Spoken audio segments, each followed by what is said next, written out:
Berikutnya, tausiah dalam rangka Haul ke-49 Kiai Haji oleh Gus Baha kami haturkan.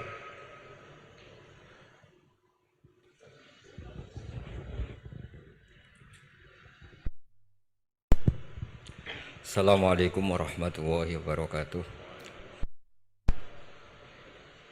Bismillahirrahmanirrahim. Allahumma ya Allah ihdinas siratal mustaqim siratal ladzina an'amta 'alaihim ghairil maghdubi 'alaihim waladdallin amin. Allahumma shalli wa sallim ala habibika Mustafa Muhammad wa ala alihi wa sahbihi wa barik wa sallim ajmain. Amma ba'du.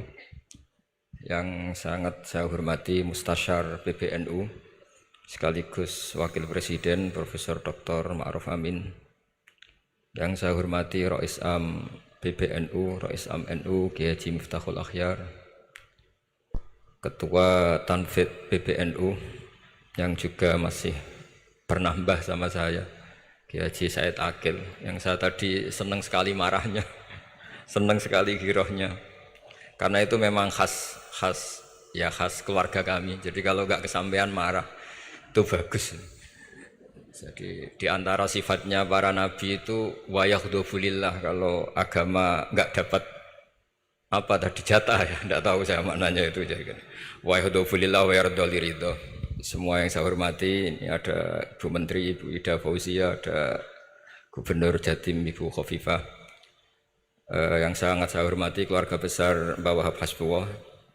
Di sini secara berurutan ada Nyai Mutmainnah, ada Nyai Mahfuzah, ada Nyai Hizbiyah, ada Nyai Mujidah.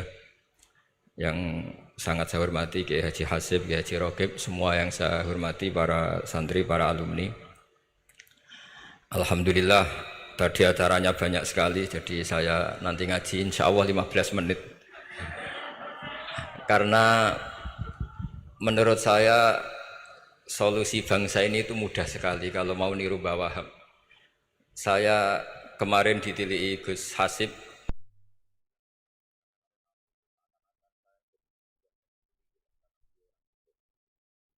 kemudian beberapa hari dikasih paketan beliau tentang Mbah Wahab, buku dari beliau tentang Mbah Wahab. Tapi sebetulnya saya tahu banyak tentang Mbah Wahab tanpa buku itu, karena Mbah Maimun guru saya juga bapak saya Kiai Haji Nur Salim sering cerita. Kiai Wahab itu pedagang, politikus, juga pahlawan. Kita sebetulnya melihat itu sederhana, hanya sederhana dalam pikiran ulama. Jadi pernah suatu ketika Sayyidina Ali itu marah besar melihat umat Islam itu, sehingga beliau marah besar. Di antara kalimatnya itu, karena ini tengah-tengah kalimat langsung pakai fa.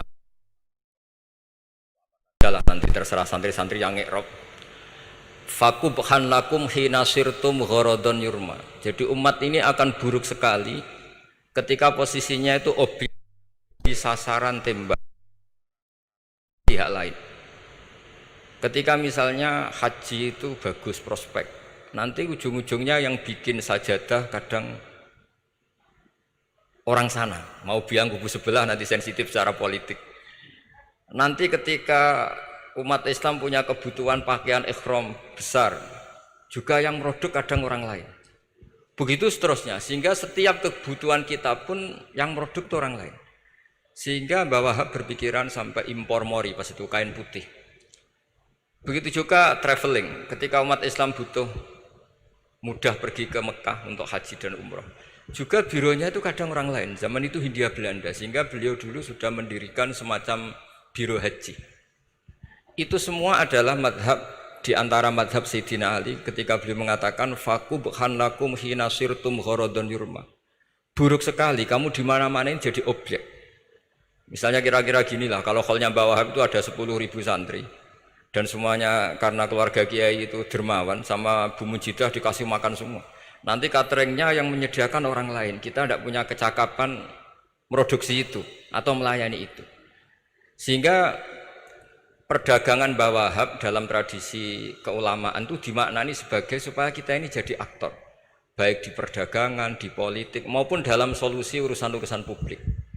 Misalnya sekarang ada problem apalah, sebetulnya solusinya gampang sekali. Ketika kita minus atau ketika kita tidak berkecukupan. Mulai dulu ulama itu solusinya gampang. Pernah suatu Abdul Qasim Al-Junaidi atau siapa sajalah, ini karena polanya sama, menyuruh muridnya, saya tolong belikan ikan. Cara sekarang mungkin dikasih uang 50.000, terus dikasih tahu sama muridnya, Pak Yai uangnya tidak cukup karena harga ikannya 70.000. Terus kata gurunya, beri lebih murah lagi, uang 50 aja tidak cukup, kok cari yang lebih murah. Kata beliau, arkisuhu bitarki, ya bikin murah karena kamu tidak berkeinginan, jadi nggak usah belikan katanya. Ini penting sekali karena dulu ada solusi, masyhur itu makalahnya Imam Syafi'i itu. Kata beliau, fa innal ghina anisyaila bihi. Kalau kamu ingin tidak tergantung sesuatu, maka hindari sesuatu itu. Jangan memaksakan memenuhi sesuatu itu dengan memaksakan, tapi hindari sesuatu itu. Saya misalnya kalau nuruti kepengin misalnya, kalau saya dengan nafsu serakah saya, mungkin saya ingin punya mobil mewah, ingin apa saja. Tapi itu membuat saya tersiksa karena harus menyediakan ini itu. Ya sudah, tidak usah ingin. Sehingga mudah sekali. Makanya kata ulama dulu, fa innal ghina anisyaila bihi. Untuk menjadi berkecukupan, usahakan banyak hal yang tidak Anda butuhkan. Semakin banyak hal yang kita butuhkan, maka kita akan tergantung akan sesuatu itu. Makanya banyak ilmuwan, saya sering diskusi sama pakar-pakar sama ilmuwan. Apakah negara Amerika itu negara yang kuat? Banyak ilmuwan yang berpikir itu ilmuwan politik, bukan tasawuf, berpikir negara paling lemah itu ya kayak Amerika. Karena semakin powernya kuat, ketergantungannya semakin kuat. Untuk memenuhi kebutuhan listrik harus begini, untuk kebutuhan minyaknya harus ini. Semakin kita kuat, maka ketergantungan akan sesuatu semakin banyak. Jadi ibarat orang yang punya Alphard sama yang enggak, kayak mana ya? Kayak yang enggak, karena kebutuhannya ada banyak. Artinya dalam kondisi krisis, ulama masih punya solusi, yaitu al-ghina itu anisyaila bihi. Jadi usahakan ketercukupan itu karena menghindari kebutuhan-kebutuhan yang tidak primer, yang tidak prinsip. Bukan memaksakan semuanya terpenuhi. Karena kita ini ulama. Dulu ketika sebelum ada negara, belum ada TNI, itu ulama punya cara untuk melawan Belanda. Karena mereka terbiasa punya loyalis, punya muhibbin, punya ghirah, punya strategi.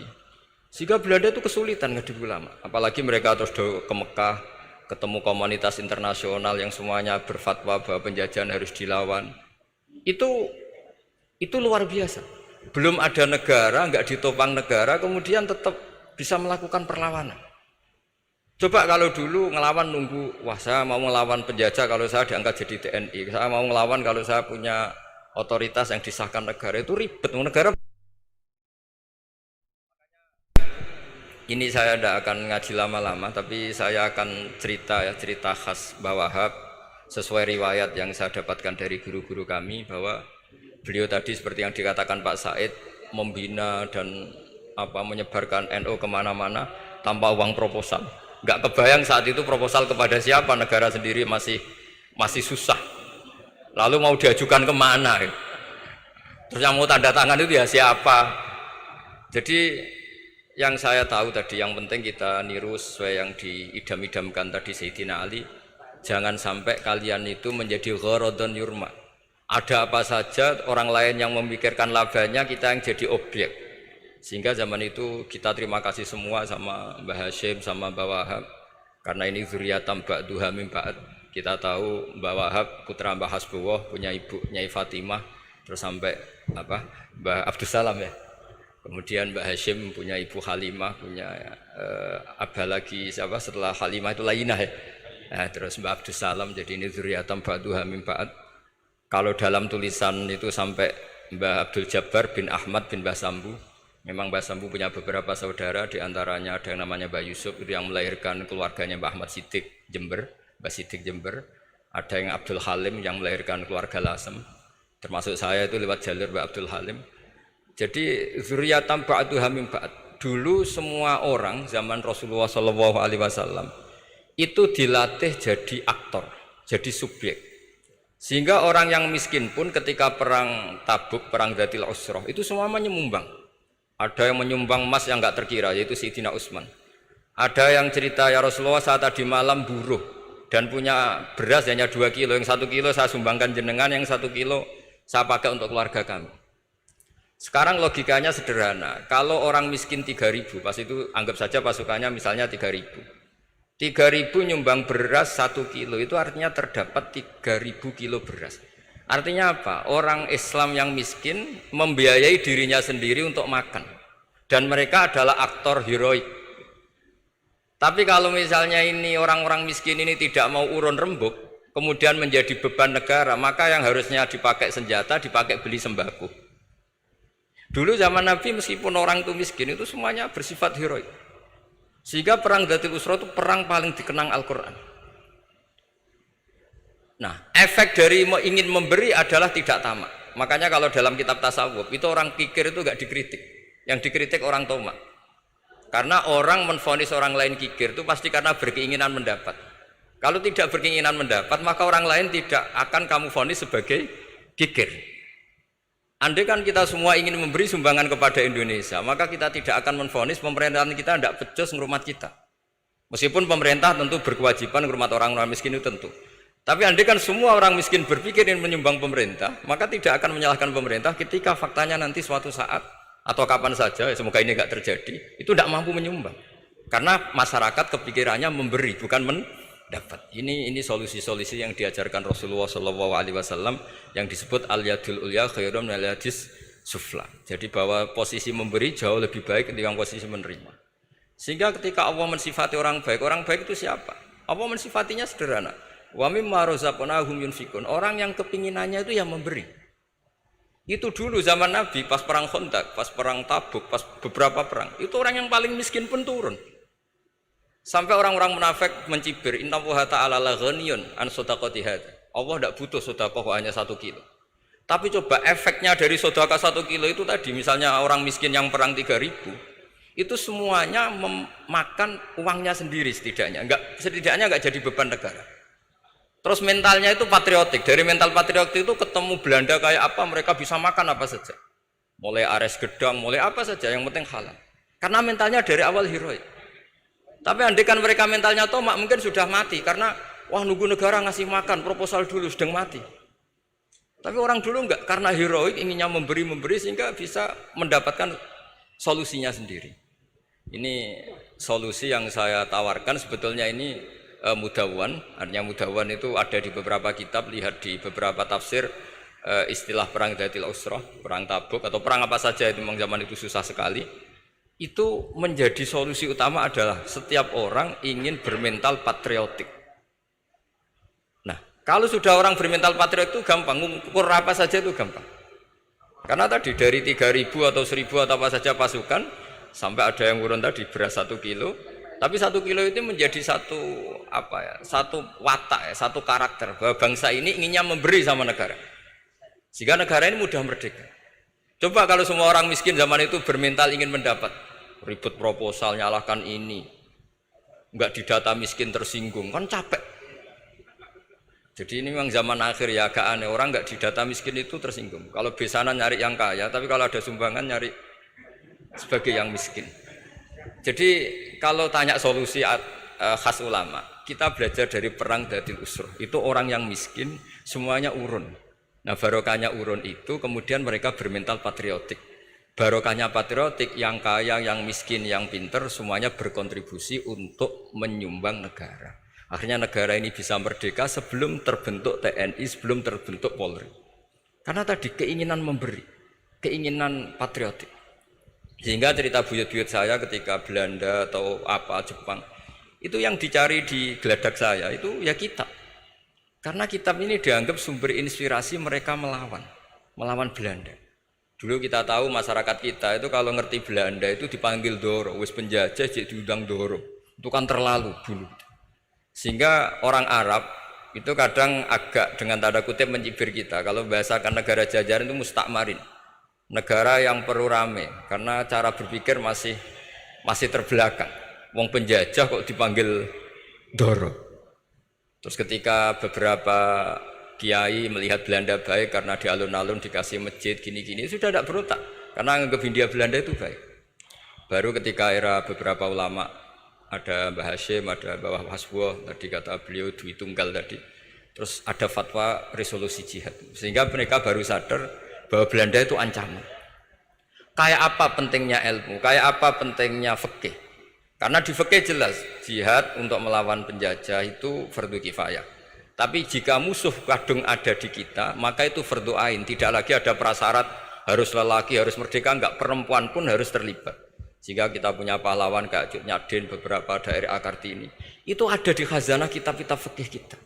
Jadi kita tidak pernah kehilangan khazanah untuk menjawab muskilatus zaman, untuk menjawab problem-problem zaman. Tapi yang penting kita selalu ngaji, selalu belajar. Saya adalah orang yang sebetulnya tidak pernah ingin terkenal karena saya itu suka belajar. Cuma saya bikin pengecualian, mau diundang kalau pernah sepuh. Ternyata yang pernah sepuh itu banyak. Ini agak musibah bagi saya karena harusnya kiai itu ya dihormati, tapi gara-gara kalah sepuh digawe kongkonan. Saya ini kemana-mana digawe kongkonan. Jadi gayanya nasihati, tapi aslinya diperintah. Jadi tidak ada kerennya sama sekali. Saya di mana-mana posisinya al-makmur, diperintah. Tapi saya senang karena ilmu itu butuh konsensus. Andai kan saya tidak pernah ngaji di depan Mbah Mun, di depan bapak, di depan guru-guru, maka mungkin saya tidak pede atas bacaan yang saya baca. Karena saya tidak tahu ini benar apa enggak.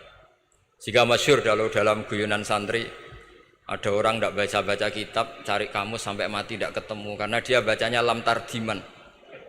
Wah, itu cari di kamus sampai mati tidak akan ketemu. Bareng tanya gurunya, ini apa Pak Yai? Oh, itu lam tarodaman juga. Lam tarodaman itu karena marjeknya mar'ah, orang ningali sapa mar'ah daman ing getih. Dia bacanya jadi satu lam tardiman. Dicari di kamus ya sampai mati tidak akan ketemu. Makanya di guyonan-guyonan pesantren itu banyak katanya ada cerita orang mati karena satu titik.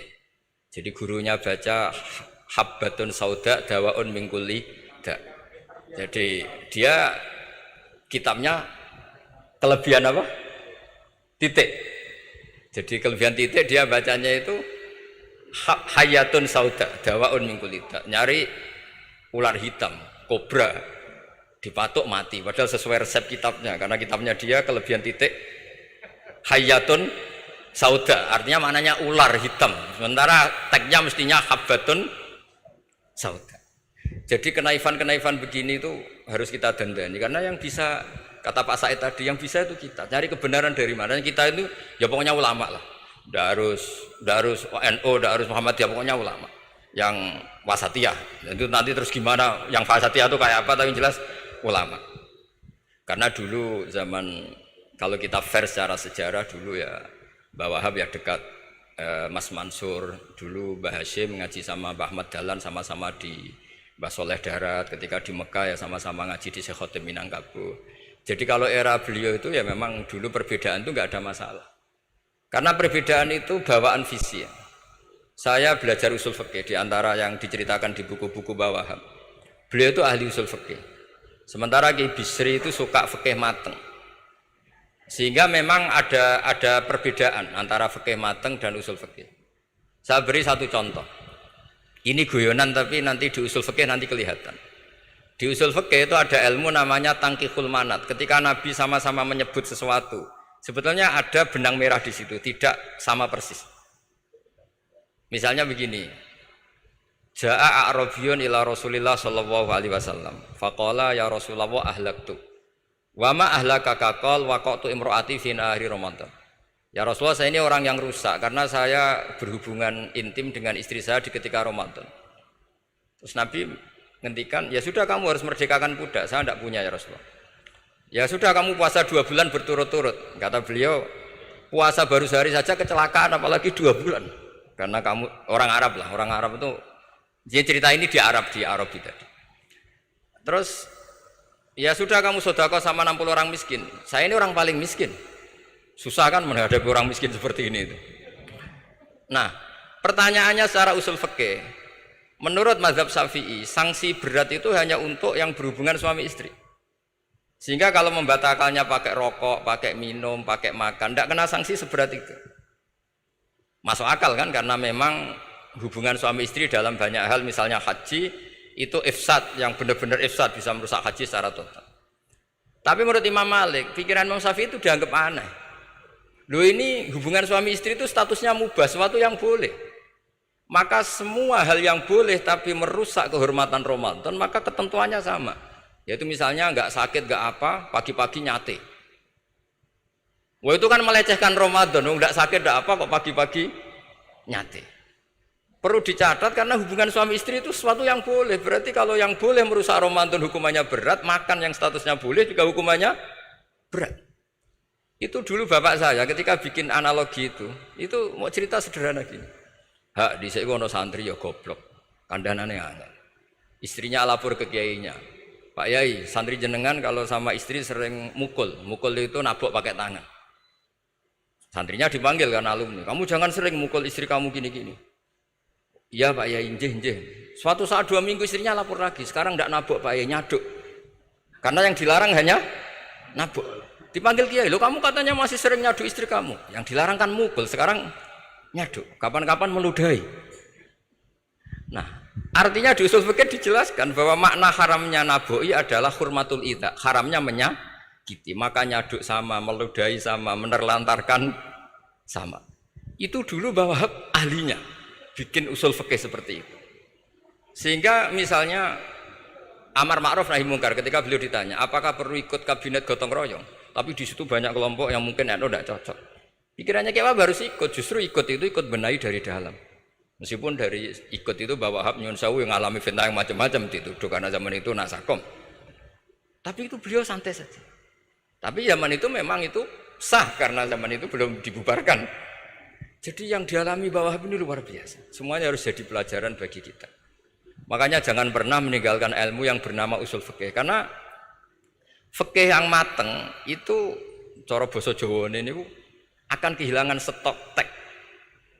Misalnya Nabi sedekah pakai kurma atau pakai apa makanan pokok. Itu hadisnya itu kurma sama Imam Syafi'i digenti kutu ahli baladi, yaitu makanan pokok dari negara. Sehingga kita tidak bisa mentang-mentang Nabi sedekahnya pakai kurma terus kita orang miskin kita kasih kurma. Bisa linu tuh nih kalau makan kurma orang Indonesia itu. Karena yang penting itu kutu ahlil balad bukan kurma. Bukan mentang-mentang Nabi sholat di Mekah Medina kalau ingin persis sunnah Rasul sholatnya harus di Mekah Medina. Kalau di Indonesia Nabi tidak pernah sholat di Indonesia. Sunnah Rasul sholatnya di Mekah Medina. Bisa ada orang sholat kalau gitu.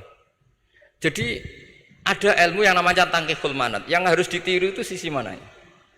Nah dalam konteks Arabi tadi terus kemudian ada dibuang. Ja'a Arabion, kata Arabi itu dibuang. Datang orang Bedui. Mbok orang kota pun kalau punya kesalahan yang sama hukumannya juga sama. Maka kata Arabi dibuang. Nah menurut Imam Malik kata jima hubungan suami istri juga dibuang. Digenti membatalkan puasa dengan apa saja yang tanpa udzur syarat. Jadi ini kealiman kiai-kiai Indonesia dulu itu. Misalnya kentong, dulu meskipun ada yang bilang bid'ah, kentong itu bid'ah karena mirip orang Nasrani. Orang Nasrani itu bentuk kentongnya di kelenteng itu tidak seperti kentong kita. Adat Indonesia kalau pos kampleng ada maling, ada banjir ya pakai kentong. Jadi adatnya memanggil tuh pakai kentong. Makanya kiai-kiai dulu, oh ini mirip orang Nasrani, enggak mirip pos kampleng katanya. Padahal jelas ya, menurut hadis sahih jelas ketika ada sahabat usul ya Rasulullah bikin kentong, wah jangan nakus itu nanti kayak Nasrani. Bikin buk itu trompet.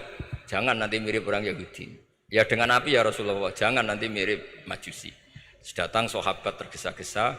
Beliau mimpi kalau diajarin azan. Azan itu maknanya al-ilam, memberi maklumat waktu sholat. Akhirnya ada azan. Kemudian ulama Indonesia dulu Mbah Hashim sama Kiai Fakih Mas Kemambang yang satu anti kentong, yang satu pro kentong. Itu dulu ya saling menghormati nggak masalah. Karena fikih itu sekali khilaf itu mirip-mirip. Tadi Pak saya Takil nyinggung Palestina. Saya pernah ke Palestina. Itu banyak ulama Mesir yang mengharamkan orang datang ke Yerusalem, ke Masjid Aqsa. Karena mau tidak mau harus dapat visa Israel, berarti ngaku eksistensi Israel. Karena dianggap mengaku eksistensi Israel maka hukumnya haram. Tapi saya pernah ketemu Imam Masjid Aqsa. Beliau bilang begini, Pak Bahak, kalau orang Islam dari seluruh dunia tidak datang ke kami, maka eksistensi kami dianggap diabaikan oleh komunitas internasional. Dan itu dengan mudahnya Israel mencaplok kita. Sehingga separuh ulama Mesir juga mewajibkan yang mampu harus ke sana. Dengan cara itu Aqsa aman karena masih diperhatikan ulama atau komunitas internasional. Yang satu cara pandang ke sana berarti ngaku eksistensi Israel karena ada visa Israel. Yang satu bilang harus ke sana, dengan itu eksistensi Masjid Aqsa terjaga karena masih diperhatikan ulama atau komunitas Jadi di mana-mana khilaf itu ya seperti itu. Tapi alhamdulillah di kita itu khilaf itu biasa. Sehingga zaman kita mondok, saya itu pernah pengalaman buruk sekali saya ketika jadi Rois Musyawarah Fathul Mu'in. Itu ada pertanyaan gini Gus Hasib. Saya tanya gini sama orang, Gus, soft paling utama itu yang nomor berapa? Nomor 1 kata saya. Yang kedua, yang soft berikutnya, iya yang berikutnya. Kalau sudah tahu soft terbaik itu yang nomor 1, kenapa masjid gak dipakai memanjang selatan utara? Biar semuanya nomor 1. Selagi masjid itu memanjang barat timur, pasti ada soft 1, 2, 3. Itu kan kurang ajar betul. Jadi supaya orang soft 1 semua ya tinggal desain masjidnya, yaitu memanjang utara selatan. Selagi masih memanjang barat timur, pasti soft 2, 3. Terus saya kebalik tanya, lalu setelah begitu yang paling abdul siapa? Yang sisi kanannya imam. Ya sudah, imamnya dipojokkan pol selatan, biar semuanya dari pol kanan. Nanti ada masalah lagi, yang paling abdul siapa? Yang paling dekat imam. Yus kono kerubutu imam kan gitu. Jadi kalau nuruti fikih itu ya memang ilmu logika. Sehingga banyak orang jadi wali itu dari hasil ijtihadnya. Ada orang jadi wali karena sering sholat di shaf awal. Tapi ada wali pesaingnya justru jadi wali karena kalau sholat di belakang. Tapi tetap wali. Suatu saat 2 wali ini ketemu. Loh, kamu kok wali padahal kalau sholat paling belakang. Saya tuh malu sama Allah. Kok kayak sok suci ya kok ngarep gitu. Jadi wali karena adab, bukan karena males loh ya. Saya itu gak pede, saya saja kok sholat di depan. Maksudnya kok kepedean itu. Tapi tentu secara syariat tetap baik yang di depan ini. Saya bukan bela yang, kenapa saya cerita bela yang belakang, karena yang bela jarang gitu, makanya saya. Dan kebetulan saya kalau sholat ya sering di soft belakang. Tapi ini saya cerita betapa logika fikih itu khazanahnya banyak dan luas. Dan kita bicara usul fikih itu biasa. Kita belajar sama beberapa ulama. Saya berkali-kali cerita di mana-mana. Muhammad bin Hasan Asy-Syaibani itu mewajibkan ulama kaya, dan beliau kalau ngitung duit itu di kamar tamu, di ruang tamu. Sehingga santri ora kepikiran nyalami template. Kan cara wong Jawa kan mlete ngitung duit kok di ruang tamu. Tapi ternyata alasannya beliau masuk akal. Ben santri ku roh nak kiye di duit, dadi ora perlu kepikiran nyumbang gula. Ya masuk akal. Tapi yang nyimpen duit ya masuk akal, wong duit kok dipamer-pamerno. Tapi yang pamer nggih monggo nak niate ben wong liya ndak perlu berempati, gak perlu sakit. Jika gak perlu didata dapat BLT, mergo duwike ditakok. Itu semuanya istihad. Assalamualaikum warahmatullahi wabarakatuh.